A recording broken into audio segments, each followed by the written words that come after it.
வணக்கம் நண்பர்களே. தமிழ் புத்தாண்டு வருட பலன்கள் 2025 வருடம் ஏப்ரல் மாதம் 14ஆம் தேதி தமிழ் புத்தாண்டானது வருது. இந்த தமிழ் ஆண்டினுடைய பெயர் விஸ்வாவசு. ஸோ இந்த விஸ்வாவசு அப்படின்னா என்னென்னு பார்த்தீங்கன்னா, அதுக்கு நிறைய விஷயங்கள் சொல்லலாம். பட் சிம்பிளாக சொல்லணும் அப்படின்னா, விரிவடைந்து சுருங்குதல், இல்லைன்னா சுருங்கி விரிவடைதல். ஸோ இந்த அமைப்பை நீங்கள் எதோடு வேணாலும் கனெக்ட் பண்ணி பார்த்துக்கலாம். அதாவது வளர்ச்சியும் இருக்கும், வீழ்ச்சியும் இருக்கும். அப்போ இது சமநிலையை கொடுக்கும் அப்படின்னு எடுத்துக்க முடியாது. அதாவது வளர்ச்சியும் இருக்கும், வீழ்ச்சியும் இருக்கும் அப்படிங்கும்போது அந்த நடுநிலையோடு அது போய்கிட்டு இருக்கும் அப்படிங்கிறது இங்கே எடுத்துக்க முடியாது. அதாவது வளர்ச்சியும் வீழ்ச்சியும் சமபலத்தோடு மோதிக்கொள்ளும் அப்படிங்கிறது தான் இங்கே பொருள் வருது. அதாவது எல்லாத்துக்குமே இங்கே ஈக்குவல் பவர்ஸ் அப்படிங்கிறது இருக்கும், நல்லதுக்கும் சரி கெட்டதுக்கும் சரி. அப்படி தான் இந்த வருடத்தினுடைய கிரக நிலைகளே பார்த்திங்கன்னா அமைஞ்சும் இருக்கும். ஆக்சுவலாக இந்த வருடம் பார்த்திங்கன்னா, தமிழ் வருடம் ஆரம்பித்த உடனே வருட கிரகங்களுடைய பயிற்சிகள் அப்படிங்கிறது இருக்குது. அதாவது தமிழ் வருடம் ஆரம்பிக்கிறதுக்கு முன்னாடியே பார்த்திங்கன்னா, ஒரு 10 நாளைக்கு முன்னாடியே திருக்கணிதப்படி சனிப்பயிற்சி அப்படிங்கிறது ஆரம்பிச்சிருது. அதுக்கப்புறமா ராகுகேது பயிற்சி, அதுக்கப்புறம் குரு பயிற்சி அப்படிங்கிறது இந்த வருட கிரகங்களுடைய பயிற்சிகள் அப்படிங்கிறது ஆரம்பத்திலேயே நிகழ்ந்துருது. ஆனால் இந்த கிரகங்களுடைய அமைப்புகளே பார்த்திங்கன்னா, அவங்கவுங்க இருக்கக்கூடிய நிலைகள் ஸ்ட்ராங்காக தான் இருக்காங்க. ஒருத்தருக்கு ஒருத்தர் சளைச்சவங்க இல்லை அப்படிங்கிற மாதிரி செயல்பட்டுட்டு வருவாங்க. ஸோ இங்கே சுப கிரகங்கள் அசுப கிரகங்கள் அப்படிங்கிற நிலைகளில் எல்லாத்துக்குமே போட்டிகள் அப்படிங்கிறது இருந்துகிட்டு தான் இருக்கும். ஜோதிடத்தில் இந்த வருடத்தினுடைய பொதுவான அமைப்பு எப்படி இருக்கும் அப்படின்னு சொல்கிறாங்கன்னா, நல்ல மழை இருக்கும், விவசாயம் செழிக்கும். அதாவது ஒரு நாடு நல்லா இருக்கணும் அப்படின்னா இந்த 2 விஷயம் ரொம்பவுமே முக்கியம். நல்ல பருவம் தவறாமல் மழை பெய்யணும், அதனால் விவசாயம் தழைக்கணும். அப்போ தான் அந்த வருடத்தை சரியான முறையில் நடத்த முடியும். ஸோ அப்படி தான் இந்த விஸ்வாவசு தமிழ் வருடத்தை பொறுத்த வரைக்கும் நல்ல மழை வளம் அப்படிங்கிறதும் இருக்கும், அதனால் விவசாய வளம் அப்படிங்கிறதும் இருக்கும். ஆனால் மக்கள் அதை சரியான முறையில் பயன்படுத்திக்க மாட்டாங்க அப்படின்னு சொல்கிறாங்க. ஸோ இங்கே நல்ல மழை வளம் அப்படிங்கிறது இருக்கும், ஆனால் சேமிப்பு இருக்காது, விரயம்தான் நிறையா இருக்கும். அந்த விவசாயம் செழிக்கும், அதே நேரம் பொருளுடைய விலைவாசிகள் உயரும் அப்படின்னு சொல்கிறாங்க. அதே போல் பருவ காலங்கள் மாற்றி அமையும் அப்படின்னு சொல்கிறாங்க. அது இப்போது ரீசெண்ட் டேஸில் நடந்துக்கிட்டு தான் இருக்குது. ஸோ இந்த வருடம் பார்த்திங்கன்னா அது தொடர்கதையாகத்தான் இருக்கும். அதனால் இந்த அதிக மழை அதிக வெயில் அப்படிங்கிறதுலாம் ஒரு மாதம் முன்னாடியோ பின்னாடியோ இப்படி முன்ன பின்ன தான் இருந்துக்கிட்டு இருக்கும். ஆனால் இந்த இயற்கை பேரழிவுகள் அப்படிங்கிறதெல்லாம் பெரிய அளவில் இருக்காது. வருடம் ஏதாவது ஒரு பக்கம் ஏதாவது டிசாஸ்டர் அப்படின்னு இருந்துக்கிட்டு தான் இருக்கும்.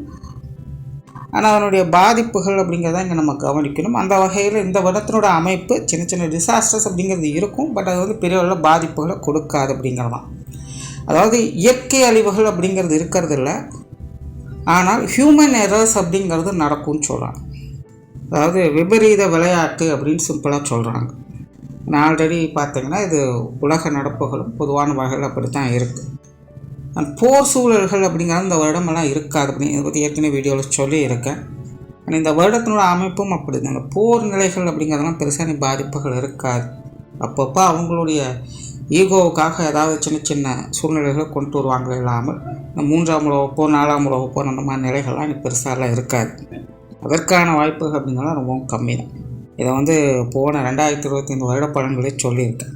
ஆனால் மக்களுடைய இடமாற்றங்கள் இருக்கும் அப்படின்னு சொல்கிறாங்க. அதாவது தனித்தில் ஒரு கூட்டமாக ஒரு இடத்தை விட்டு இன்னொரு இடத்துக்கு நகர்ந்து போகிற மாதிரியான சூழல் ஏற்படும் அப்படின்னு சொல்கிறாங்க.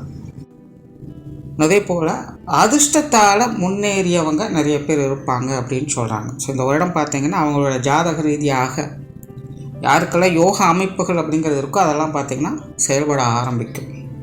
பொதுவாக ஜோதிடத்தில் காலம் நேரம் கூடி எல்லாம் தானாக நடக்கும் அப்படின்னு சொல்லுவாங்க. ஸோ அப்படி இது யோகத்துக்கான அதிர்ஷ்டத்துக்கான ஒரு காலம் சொல்லலாம். ஸோ உங்களுடைய ஜாதகத்திலும் யோக அமைப்புகள் அந்த அதிர்ஷ்ட அமைப்புகள் இருந்தது அப்படின்னா இந்த வருடம் அது செயல்படுவதை பார்க்க முடியும். ஸோ நிறைய பேர் பார்த்திங்கன்னா அதிர்ஷ்டத்தால் உயர்ந்த நிலையை பெறக்கூடிய அமைப்பு இருக்கும் அப்படின்னு சொல்கிறாங்க. ஆனால் அதே இடத்துல பேராசை பெருநஷ்டமாகும் அப்படிங்கிறதையும் சொல்லிடுறாங்க. அதாவது என்னென்னா, ஒரு பாசிட்டிவ் பாயிண்ட் எடுத்து வைக்கிறாங்க அப்படின்னா அது பக்கமே இன்னொரு நெகட்டிவ் பாயிண்ட் எடுத்து வச்சிட்றாங்க. ஸோ அதுதான் எல்லா கிரகங்களும் ஒட்டுமொத்த ஒளிமையோடு செயல்படுறது அப்படிங்கிறத குறிக்குது. ஸோ அப்படி இந்த வருஷாதி பலன்கள் அப்படிங்கிறது பொதுவான வகையில் நிறைய சொல்லிக்கிட்டே இருக்காங்க. பட் எல்லா பக்கமும் ஒரு பாசிட்டிவாக நடந்ததுன்னா இன்னொரு பக்கம் நெகட்டிவ் அப்படிங்கிறது கண்டிப்பாக இருக்கும் அப்படிங்கிறத மென்ஷன் பண்ணிகிட்டே வராங்க. ஸோ இந்த அமைப்பானது ஒவ்வொரு ராசிகளுக்குமே ஒவ்வொரு விதமான சாதக பாதகமான அமைப்புகளை கொடுக்குது. அப்படி உங்களுடைய ராசிக்கு இந்த விஸ்வாவசு தமிழ் வருடம் எப்படி இருக்கும் அப்படிங்கிறத பற்றி தான் பார்க்க போகிறோம். மேசராசி. மேசராசிக்கு இந்த விஸ்வாவசு தமிழ் வருடம் என்பது முழுக்க முழுக்க ஒரு கலவையான ஆண்டாகத்தான் இருக்க போகுது. அதாவது பாசிட்டிவான கிரக அமைப்புகள் பாசிட்டிவான நிலைகளில் முழு பலத்தோடு வேலை செய்யுது. அதே போல் நெகட்டிவான கிரகங்களும் பார்த்திங்கன்னா நெகட்டிவான நிலைகளில் முழு பலத்தோடு வேலை செய்யுது. ஆக மேசராசிக்காரங்க இந்த தமிழ் வருடத்தை பொறுத்த வரைக்கும் வாழ்க்கை நிலையில் ஏற்ற இறக்கங்கள் அப்படிங்கிறது தவிர்க்க முடியாததாகவே இருக்கும். அதனால் மேசராசிக்காரங்க உங்களுக்கு உகந்த விஷயத்தை மட்டும் ஃபோக்கஸ் பண்ணுங்கள். உங்களுக்கு ஆகாத விஷயங்களை விட்டு கொஞ்சம் ஒதுங்கி இருங்க. அதாவது எல்லா நேரத்துலையும் எல்லா மனுஷங்கக்கிட்டையும் ஒரே மாதிரி இருக்கிறது அப்படிங்கிறது சங்கடத்தை கொடுக்கும். நேரங்காலம் பார்த்து இளம் மனிதர்களை பார்த்து செயல்பட்டு வர்றதும் உங்களுக்கு உத்தமமாக இருக்கும்.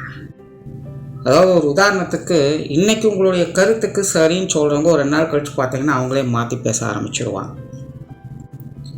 சரி இது உடன்பட்டு வரல நீ என்ன பண்ணுறதுன்னு நீங்கள் சும்மா இருக்கும்போது 2 நாள் கழித்து பார்த்தீங்கன்னா அவங்களே திரும்ப வந்து அதையவே கேட்பாங்க. என்னங்க அன்றைக்கி சொன்னீங்க அப்புறம் எதுவுமே கண்டுக்க மாட்டேங்கிறீங்கன்னு சொல்லுவாங்க. எதை வந்து முழுமையாக எடுத்துக்கிறது எதை நிராகரிக்கிறது அப்படிங்கிறது புரியாது. மெல்லவும் முடியல முழுங்கவும் முடியலைங்கிற சூழ்நிலை தான். நீங்கள் திரும்ப காரணமே சொன்னாலும் நீங்கள் தாங்க அன்றைக்கி இப்படி சொன்னீங்க அப்படின்னாலும் சரிங்க நான் அப்படி சொல்லிட்டேன் இருந்தாலும் திரும்ப ஒருக்க நீங்கள் கேட்டிருக்கலாம்ல அப்படின்னு உங்கள் சைடான்னு திரும்பவும் கேட்பாங்க. அதாவது இது பார்த்தீங்கன்னா உங்களுடைய தவறாகவும் இருக்காது, மற்றவங்களுடைய தவறாகவும் இது இருக்காது. கால நேரங்கள் 2 பக்கமுமே பார்த்திங்கன்னா சரிசமமாக அது வேலை செய்ய ஆரம்பிச்சிடும். அதனால் அந்தந்த நேரத்துக்கு தகுந்த மாதிரி ஒவ்வொரு விஷயங்களும் மாறிக்கிட்டே இருக்கும்.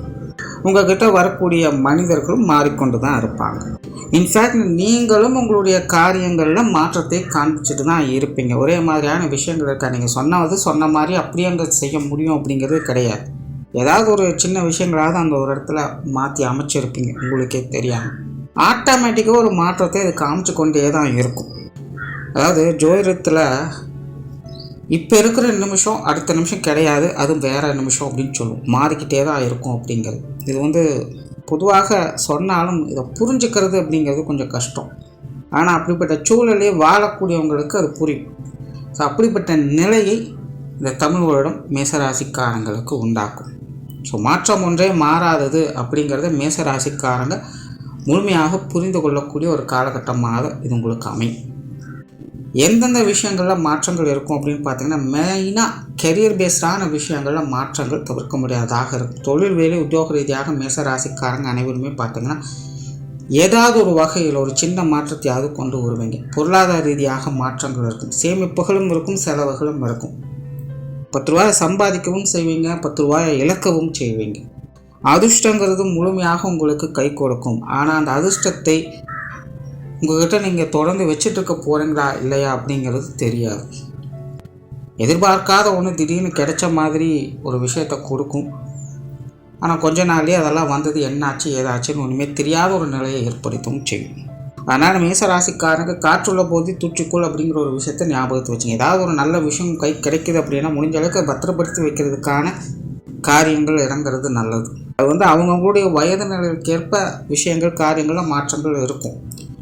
பட் அதை தக்க வச்சுக்கிறதெல்லாம் உங்களுடைய சாமர்த்தியங்கிறது இருக்குது. அதாவது மேசராசிக்காரங்களை பொறுத்த வரைக்கும் இந்த வருடம் ஒரு நல்லது கிடைக்கிறது அப்படிங்கிறது பெரிய விஷயமே கிடையாது. ஆனால் கிடைச்சதை தக்க வச்சாங்களா இல்லையா அப்படிங்கிறதுல தான் கவனம் அதிகமாக தேவைப்படும். சிலருக்கெல்லாம் இந்த வேலை மாற்றங்கள் அல்லது வேலை உயர்வுகள், உத்தியோக உயர்வுகள், சம்பள உயர்வுகள் போன்ற விஷயங்கள் கூட கிடைக்கப்பெற்று வருவாங்க. உங்களுடைய எதிர்பார்ப்புகள் பூர்த்தியாகும், நீங்கள் ஆசைப்பட்ட விஷயங்கள் கிடைக்கும். ஆனால் ஆசையே அழிவுக்கு காரணம் அப்படிங்கிறத அறிந்து செயல்படணும். அளவுக்கு மீனாக அமுதும் நெஞ்சு அப்படிங்கிறது இந்த எக்ஸ்பெக்டேஷன் சார்ந்த விஷயங்களில் மேசராசிக்காரங்க கவனமாக இருக்கும். கண்மூடித்தனமாக எதையுமே ஜஸ்ட் எனக்கு பிடிச்சிருக்கு அதனால் நான் செய்கிறேன் அப்படின்னு மட்டும் இறங்கிடாதீங்க. குடும்ப வாழ்க்கை சமாளிக்கக்கூடிய நிலைகள் இருக்கும், பெருசாக தொந்தரவுகள் இருக்காது. குடும்பத்துக்குள்ளே நல்ல விஷயங்கள் காரியங்களை எதிர்பார்க்கலாம். குடும்ப உறவுகளுக்குள்ளே கூட ஒரு சாதகமான அமைப்புகள் என்பது இருக்கும். குறிப்பாக குடும்ப உறவுகளுக்குள்ள நல்ல மாற்றங்களை கொண்டு வரக்கூடிய ஒரு காலகட்டமாகவே இருக்கும். சிலருக்கெல்லாம் பெற்றோர்கள் வகையில் சில சங்கடங்கள் இருந்திருக்கும். அதெல்லாமே பார்த்திங்கன்னா இனி வரக்கூடிய காலங்கள் நல்லபடியாக இருக்கும். கணவன் மனைவி உறவுகளுக்குள்ள சுமூகமான விஷயங்களை எதிர்பார்க்கலாம். திருமண காரியங்கள், குழந்தைகளுக்கான சுப விசேஷங்கள், சுப காரியங்கள் போன்ற அமைப்புகள்லாம் இந்த வருடம் சிறப்பாகவே இருக்கும். மெயினாக மேசராசிக்காரங்களுக்கு இந்த வருடம் குழந்தைகளுடைய வயதிற்கேற்ப அவங்களுக்கான சுப நிகழ்ச்சிகள் அப்படிங்கிறது கைகூடுவதற்கான வாய்ப்புகள் நிறையவே இருக்குது. குழந்தைகளுடைய வாழ்க்கையில் நல்ல மாற்றங்களை பார்க்க முடியும். பட் குழந்தைகளுடைய காரியங்களில் அலைச்சல்கள், விரயங்கள், சிரமங்கள் போன்ற விஷயங்கள் கொஞ்சம் அதிகமாக இருக்கும். எதையும் எடுத்தால் போதும்னு செய்ய முடியாது, கொஞ்சம் அலைச்சலை கொடுத்துரும். ஆனாலும் காரியத்தை சிறப்பாக முடிச்சிடுவீங்க. உடன்பிறப்புகள்லாம் கொஞ்சம் பட்டும்படாமலும் இருப்பாங்க. அதே போல் உடன்பிறப்புகள் வகையிலும் கொஞ்சம் வீண் விரயங்கள், செலவுகள் போன்ற விஷயங்கள் இருந்துக்கிட்டே இருக்கும். அவங்களுடைய விஷயங்கள், காரியங்களில் கொஞ்சம் முன்பின் யோசித்து செயல்பட்டுக்கிறது நல்லது. எடுத்த முகத்தான் எதையும் செய்யாதீங்க. அதாவது நல்ல விஷயங்கள் அப்படிங்கிறது இருக்கும், பட் ஒரு நிலையான அமைப்புகளை பார்க்க முடியாது. முன்னாடி சொன்ன மாதிரி தான் இன்றைக்கி ஒன்று சொல்லுவாங்க, நாளைக்கு ஒன்று மாற்றி பேசுவாங்க. ஸோ இதெல்லாம் கொஞ்சம் மனஸ்தாபங்களை ஏற்படுத்தவே செய்யும். அதனால் உடன்பிறப்புகள் வகையில் கொஞ்சம் நிதானித்து செயல்படுறது நல்லது. உற்றார் உறவினர்கள், நண்பர்கள் சார்ந்த விஷயங்களும் அப்படி தான், கொஞ்சம் பட்டும்படாமலும் தான் இருக்கும். ஆனால் அவங்களுடைய விஷயங்கள், காரியங்கள் செயல்பட வேண்டிய கட்டாயம் அப்படிங்கிறது இருக்கும். உங்களுக்கு பிடிக்குதோ பிடிக்கலையோ அவங்களுக்காக சில விஷயங்களும் நீங்கள் செய்து கொடுக்க வேண்டியதாக தான் இருக்கும். கடைசிக்கு வீட்டில் ஒரு ஃபங்க்ஷன் எடுத்தாவது மற்றவர்களால் கவனிக்க வேண்டிய ஒரு சூழ்நிலைகள் அப்படிங்கிறது ஏற்படலாம்.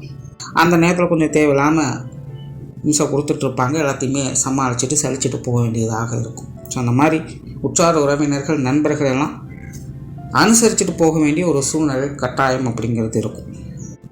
ஆனால் அதே நேரம் அவங்களுக்கான காரியங்களை செய்ய வேண்டிய சூழ்நிலை என்பது இருக்கும். மாணவர்களுக்கு கல்வி மற்றும் வித்தை சார்ந்த விஷயங்கள் சாதகமான நிலைகள் இருக்கும். குறிப்பாக இந்த இடமாற்றங்கள் பெறக்கூடிய மாணவர்களுக்கு இந்த வருடம் பார்த்திங்கன்னா ஒரு சாதகமான நிலை என்பது இருக்கும். ஸ்கூல் முடிச்சுட்டு காலேஜ் போகிறவங்களுக்கு, அல்லது ஏற்கனவே படிச்சுட்டு இருந்த இடத்தை விட்டு இன்னொரு இடங்களுக்கு மாறக்கூடியவங்களுக்கு, அல்லது புதிதாக ஏதாவது வித்தைகளை கற்றுக்கொள்ளக்கூடிய இடங்களுக்கு போய் சேர்றது, இந்த மாதிரி இடமாற்றங்கள் பெறக்கூடிய மாணவர்களுக்கு இந்த வருடம் ரொம்பவுமே ஒரு சாதகமான அமைப்புகளை எதிர்பார்க்கலாம். அண்ட் மேசராசி மாணவர்களுக்கு இந்த கல்வி வித்தைகள் இந்த தடை தாமதங்கள் அப்படிங்கிறது விலக ஆரம்பிக்குது. மேசராசிக்கான மாணவர்கள் எல்லாத்துக்குமே கொஞ்சம் சுறுசுறுப்போடு செயல்பட செய்வாங்க. அவங்களுடைய தேவைகள் ஏதாவது ஒரு வகையில் சாதகமாகிட்டு தான் இருக்கும். பொதுவாக மேசராசிக்காரங்களுக்கு இந்த உடல்நலம் சார்ந்த விஷயங்கள் அப்படிங்கிற ஒரு கலவையான நிலைகள் இருக்கும். ஏற்கனவே மேசராசிக்காரங்க உடல்நல பிரச்சனைகளாக கொஞ்சம் அவதிவிட்டு இருப்பாங்க.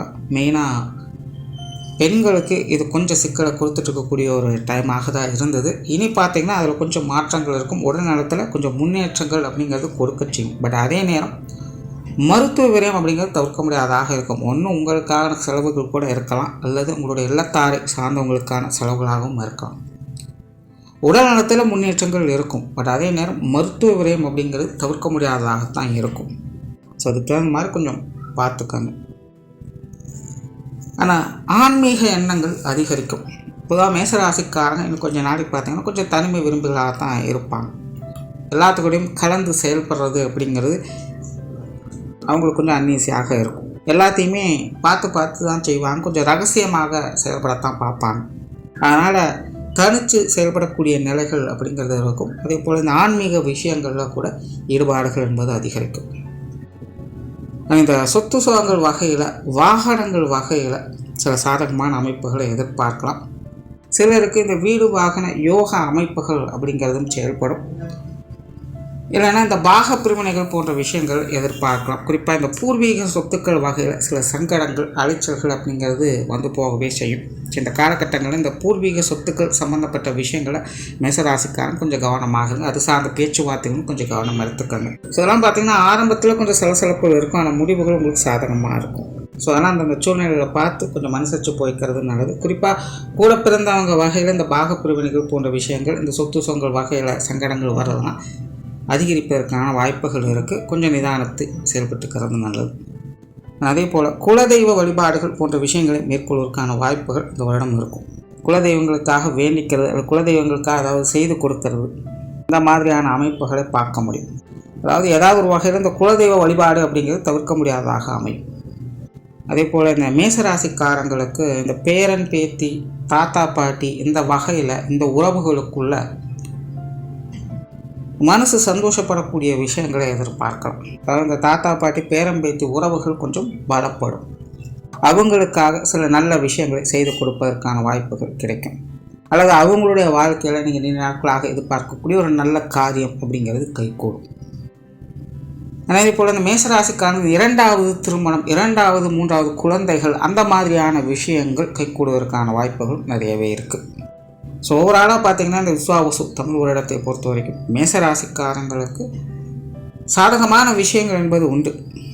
அதற்கு ஏற்ற அளவுக்கு அலைச்சல்களையோ விரயங்களையோ சங்கடங்களையோ கொண்டு கொடுத்துட்டு தான் இருக்கும். ஆரம்பத்திலே சொன்ன மாதிரி நேரங்காலம் பார்த்து கூட இருக்கிறவங்களை அனுசரித்து செயல்பட்டீங்க அப்படின்னா இந்த தமிழ் வருடம் உங்களுக்கு ஒரு சாதகமான வருடமாகவே அமையும். நன்றி, வணக்கம், வாழ்க வளமுடன்.